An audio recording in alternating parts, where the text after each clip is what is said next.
Donc, on a effectué un projet où on voulait documenter ce qu'on appelle l'intolérance à l'incertitude et les différents facteurs qui vont venir les maintenir ou les alimenter. Qu'est-ce que l'intolérance à l'incertitude? En fait, c'est inévitable, on est tous confrontés à de l'incertitude. On est entouré de différents éléments et c'est là qu'on peut se questionner, mais comment il peut y avoir des gens qui sont intolérants à l'incertitude? Et pour ces gens-là, c'est vraiment une source d'inquiétude et de crainte. Puis je vais revenir sur la définition des inquiétudes. Mais l'intolérance, c'est une tendance excessive de l'individu à considérer inacceptable la possibilité, si minime soit-elle, qu'un événement négatif puisse se produire.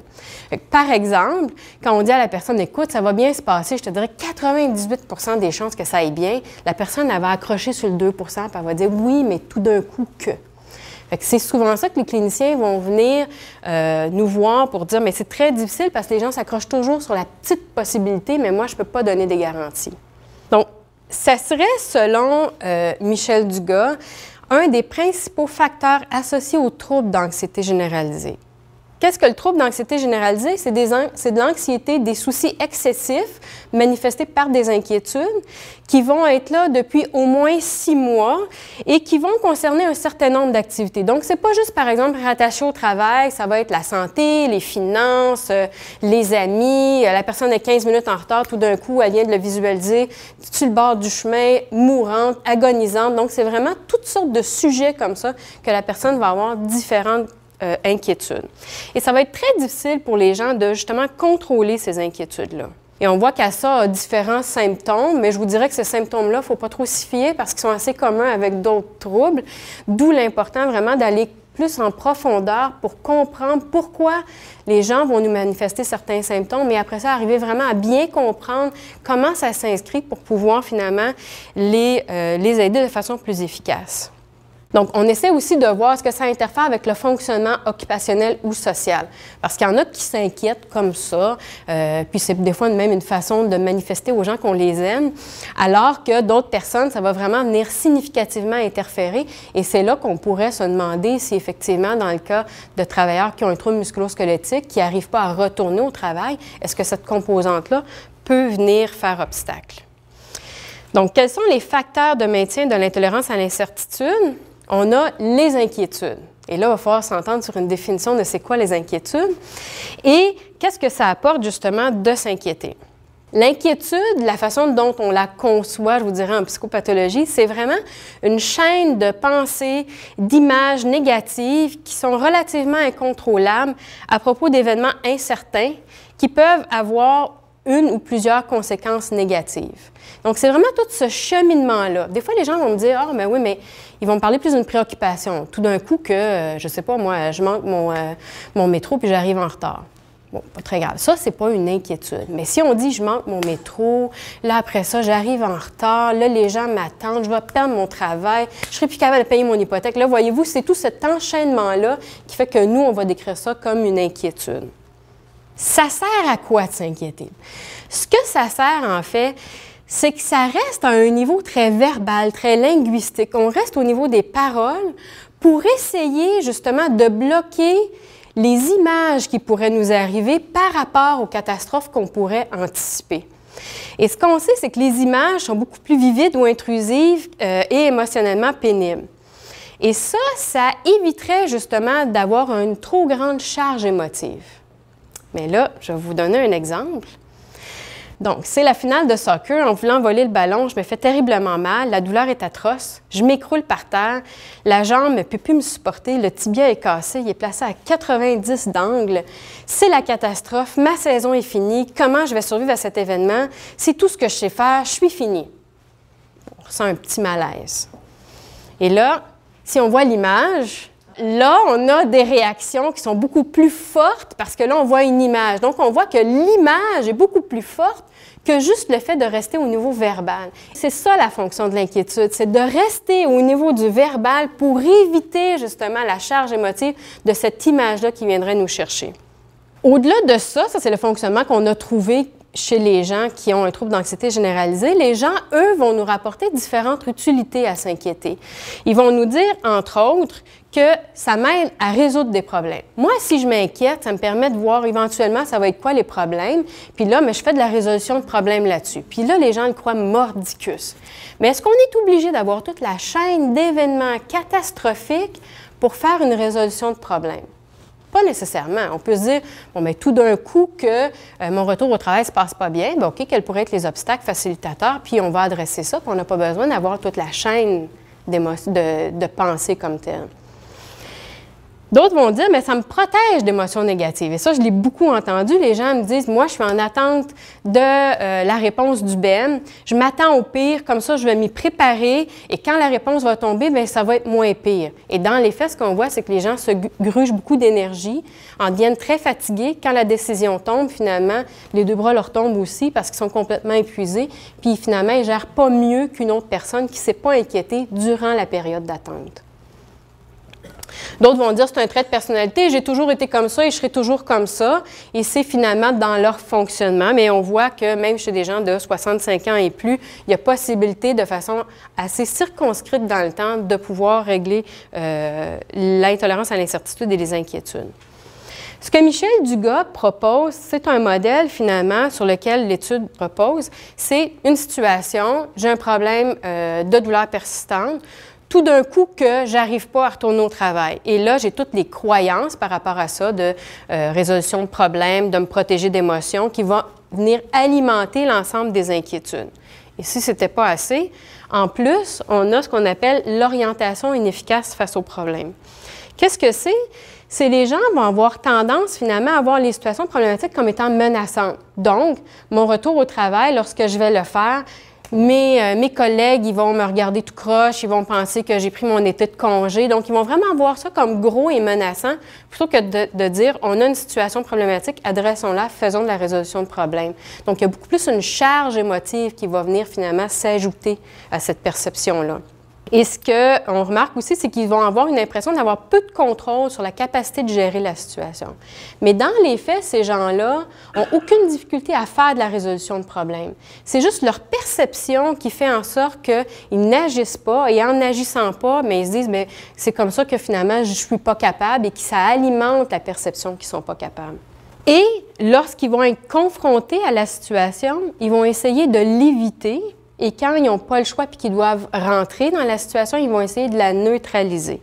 Donc, si je suis obligée de faire face à ma situation et que je suis dans la situation, ce que je peux faire pour la neutraliser, c'est de me distraire. Mais qu'est-ce qui va arriver? C'est qu'à la longue, on va avoir une certaine fatigue qui va s'installer parce que je m'occupe à faire toutes sortes de choses plutôt que de penser ou d'essayer d'éviter de m'inquiéter.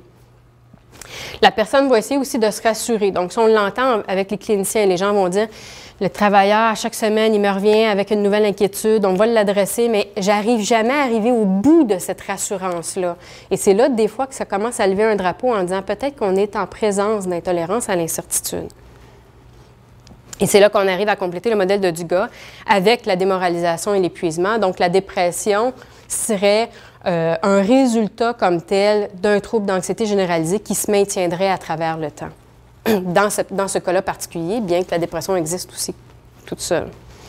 Là, je connais ça comme psychologue et je me dis douleur persistante, retour au travail, il y a 1 million de possibilités d'éléments incertains. On ne peut pas non plus arriver avec une explication complète et définitive sur l'origine de la douleur. Donc, on nage dans un contexte d'incertitude. Et c'est là qu'on s'est dit, allons voir, est-ce que cette problématique-là existe chez les gens? Donc, on a voulu documenter la présence, l'intensité et la variation dans le temps du trouble d'anxiété généralisée et des facteurs de maintien que je viens de vous présenter. Et on a voulu voir aussi, il y a ce modèle-là qui existe, mais est-ce que ça, c'est essentiellement la même chose que tous les facteurs qu'on connaît en troubles musculo-squelettiques? Donc, on a voulu voir aussi les associations possibles et, en définitive, les liens avec le retour au travail. On a fait donc un défi observationnel corrélationnel. On a suivi des travailleurs qui avaient un trouble musculo-squelettique compensé avec un lien d'emploi. On les a suivis durant leur programme de réadaptation. Ils étaient en moyenne 1 an d'absence du travail. Et On a regardé l'ensemble des questionnaires validés qui sont tout à fait en lien avec les facteurs que je vous ai présentés précédemment, et de même que les facteurs qu'on connaît très bien de peur du mouvement, de dramatisation de la douleur, peur et évitement de la douleur, la perception de la douleur et l'efficacité personnelle à faire son travail. De même qu'un questionnaire qui documente la perception du travailleur sur les facteurs organisationnels, dont la gestion de l'invalidité. On regardait tous ces questionnaires-là, donc au début de la prise en charge, à l'annonce du retour au travail, à 50 du temps de travail et à la fin de la prise en charge. Dans les faits, l'annonce du retour au travail, c'était très difficile de prendre le moment de mesure avant qu'ils arrivent au retour au travail. Donc, nos données sont beaucoup plus au fait que les gens ont fait un 3 à 4 heures d'exposition du travail lorsqu'on a documenté l'ensemble des variables. Ils suivaient tous le même genre de programme interdisciplinaire. Il y avait 3 centres de réadaptation qui visent finalement davantage la gestion de l'incapacité plutôt que la gestion de la douleur, basée sur le modèle de Sherbrooke. Et on voit que les caractéristiques des gens, finalement, étaient quand même relativement comparables à ce qu'on va voir dans le domaine musculo-squelettique, en termes d'âge, de sexe. Également, on avait autant de gens qui ont essayé de retourner au travail sans succès que d'autres. Et à la fin du programme, on avait 16 personnes qui n'étaient pas de retour au travail et 18 qui étaient de retour au travail. Quand on regarde maintenant le pourcentage de gens qui pourraient rencontrer les critères diagnostiques d'un trouble d'anxiété généralisée, ce qu'on voit au début de la prise en charge, c'est que c'est la moitié de nos participants qui rencontraient les critères, mais que rapidement, dès les premières heures d'exposition au travail, ce taux-là chute drastiquement à 22 %, donc une diminution statistiquement significative qui se maintenait dans le temps. On a eu une certaine perte au niveau du suivi des participants, mais on a pris un type d'analyse qui fait que cette chute-là qu'on voit, ce n'est pas associé au nombre de participants qu'on a perdus dans l'étude, mais c'est vraiment le pourcentage réel qui a diminué. Les thèmes d'inquiétude aussi qu'on recensait, je vous dirais, c'est très typique d'un trouble d'anxiété généralisée, ça allait dans tous les sens, mais ce qui était intéressant, c'est qu'on voyait aussi qu'il y avait quand même une composante très centrée avec la réadaptation, l'assureur et le milieu de travail, qui est ça une différence, je vous dirais, avec une population avec un trouble d'anxiété généralisée. Et là, on voyait encore une fois, comme je disais, la mort, la vie en général, famille, retraite, tout ça, c'est très typique des gens qui ont un trouble d'anxiété généralisée. Maintenant, qu'en est-il des gens au niveau des facteurs comme tels de maintien, si on regarde les gens qui ont un trouble d'anxiété généralisée versus ceux qui n'en avaient pas selon les critères diagnostiques, on voit qu'effectivement, il y avait un écart au niveau des scores, c'est-à-dire que les gens qui avaient un trouble d'anxiété généralisée cotaient beaucoup plus haut au questionnaire que ceux qui ne l'avaient pas. Mais comme on avait une chute qui était significative dès le deuxième moment de prise en charge, cet écart-là ne devenait plus significatif. Donc, on a regroupé l'ensemble des données. Ce qu'on a voulu voir, donc, c'était vraiment un portrait en fonction des critères cliniques, parce qu'on avait vraiment une préoccupation à savoir clinique pour pouvoir aider les cliniciens. Et on voulait voir l'intolérance à l'incertitude, où est-ce qu'elle se situait. Elle ne se situe pas de façon comparable aux gens qui ont clairement un trouble d'anxiété généralisée, mais plutôt une autre problématique d'anxiété. Et on voit que ça chute quand même drastiquement pour atteindre finalement des niveaux pratiquement normaux à la fin de la prise en charge. Ici, la ligne noire, c'est la population générale, et puis ici, on a les étudiants. Donc, on voit que le niveau comme tel est réduit de façon finalement cliniquement significative. L'utilité de s'inquiéter, on voit par contre ici qu'ils avaient des scores comparables aux gens qui ont un trouble d'anxiété généralisée, mais qu'encore une fois, dans le cadre du programme, on voit une réduction qui est significative et qui se maintient dans le temps. L'évitement cognitif, donc les travailleurs ici, il n'y avait pas nécessairement un grand problème. C'était, je vous dirais, assez caractéristique de gens qui ont des problèmes de santé. Et à la fin de la prise en charge, on voit que c'est même au niveau de la population générale. Donc, encore une fois, une réduction significative. Les attitudes négatives, donc le fait de voir les problèmes comme des menaces, ce n'était pas un élément qui était problématique chez les gens qu'on a étudiés, bien que la réduction était encore une fois statistiquement significative. Au niveau des éléments dépressifs, ce qu'on voit, c'est qu'ils se situaient finalement entre un niveau modéré et sévère de dépression selon l'inventaire de Beck, mais que rapidement, on en venait finalement, le 10 est pratiquement au niveau de la moyenne d'un état pratiquement absent, seulement des symptômes dépressifs légers. Donc, on voit encore une fois qu'on avait une amélioration cliniquement significative des éléments dépressifs.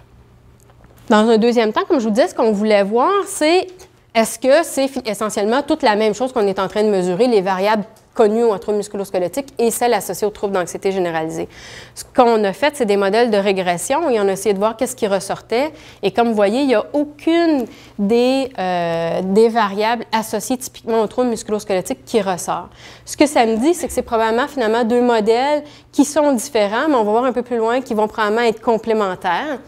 Et ce qu'on voit, c'est que l'intolérance à l'incertitude est associée, ça a l'air d'un modèle causal, mais ce n'est pas du tout un modèle causal, mais c'est plus pour vous aider à l'illustrer, que l'intolérance à l'incertitude était associée à l'utilité de s'inquiéter et que l'utilité de s'inquiéter était associée, comme on voyait dans notre modèle tout à l'heure, aux attitudes négatives, à l'évitement cognitif, et que nos attitudes négatives, elles, étaient liées à la symptomatologie dépressive, de même qu'à l'intolérance à l'incertitude. Donc, il y a quand même une certaine logique au sein de la population qu'on a étudiée, mais aucun facteur relié aux troubles musculo-squelettiques ressortait. Par contre, lorsqu'on regarde, pour le troisième objectif, les facteurs associés au retour au travail, là, on voit qu'il y a différents facteurs qui vont ressortir, dont l'utilité de s'inquiéter. Les gens qui percevaient l'utilité de s'inquiéter, finalement, c'était associé au retour au travail. Les gens qui avaient donc moins de peur du mouvement, moins de dramatisation, c'était associé à un retour au travail. Le fait de percevoir aussi des mesures d'aménagement ergonomique et de gestion d'invalidité, c'était davantage associé à un retour au travail. Donc, en somme, c'était un participant sur deux qui rencontrait les critères diagnostiques. C'est un taux qui est beaucoup plus élevé que la littérature.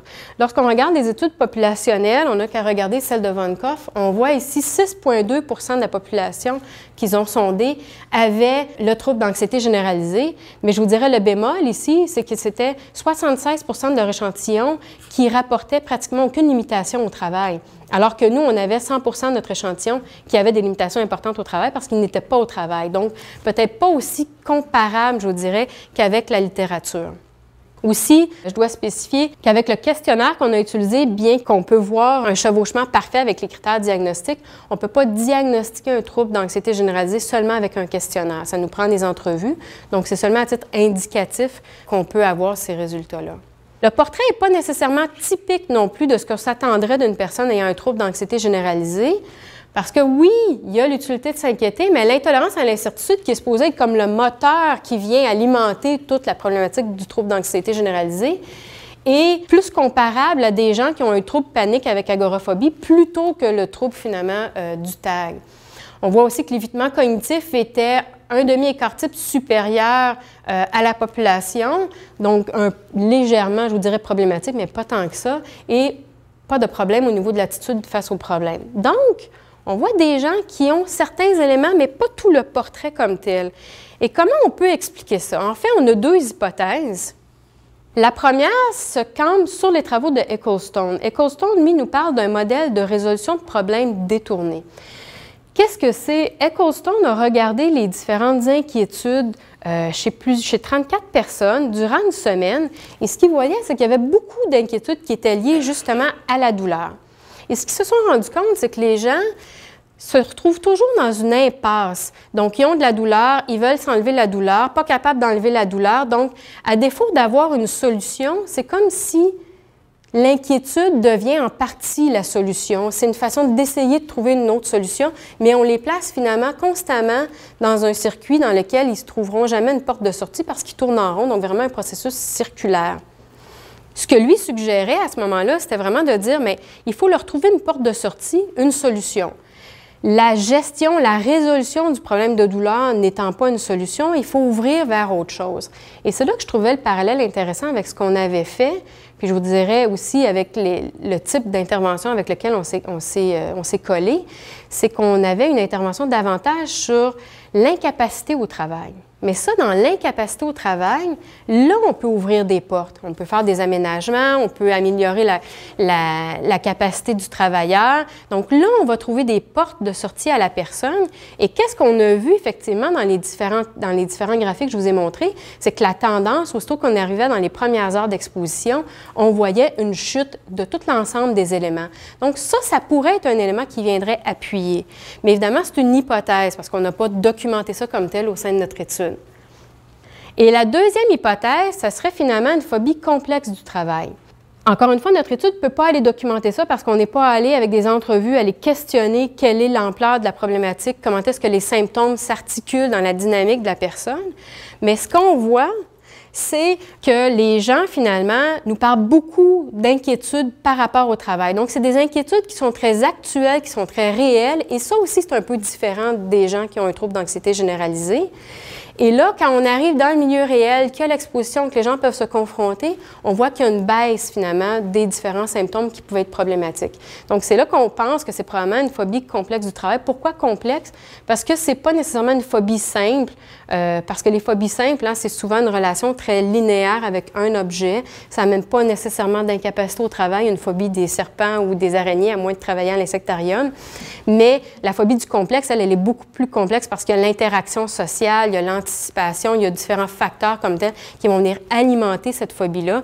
Et c'est probablement je vous dirais, l'avenue qu'il faudrait aller vérifier avec ces travailleurs-là, parce que, entre autres, ceux qui ont amené ce concept-là ont remarqué chez une population consultée en psychosomatique que parmi les gens qui avaient un trouble d'anxiété généralisée, il y en avait 20 qui avaient une phobie complexe du travail. Donc, c'est probablement, je vous dirais, une des suites qu'il va falloir faire à cette étude-là pour voir est-ce que ça existe chez nos travailleurs. Donc, en conclusion, importance de la symptomatologie liée à un trouble d'anxiété généralisée. On voit que les facteurs, finalement, du trouble d'anxiété généralisée semblent distincts des facteurs comme la dramatisation, la peur et l'évitement. Et on voit aussi quand même l'importance de l'interaction de personnes-environnement, parce que lorsqu'on regarde les facteurs qui sont associés au retour au travail, on voyait qu'il y avait quand même 2 éléments qui sortaient avec la perception d'aménagement d'éléments ergonomiques et de gestion d'invalidité. Merci.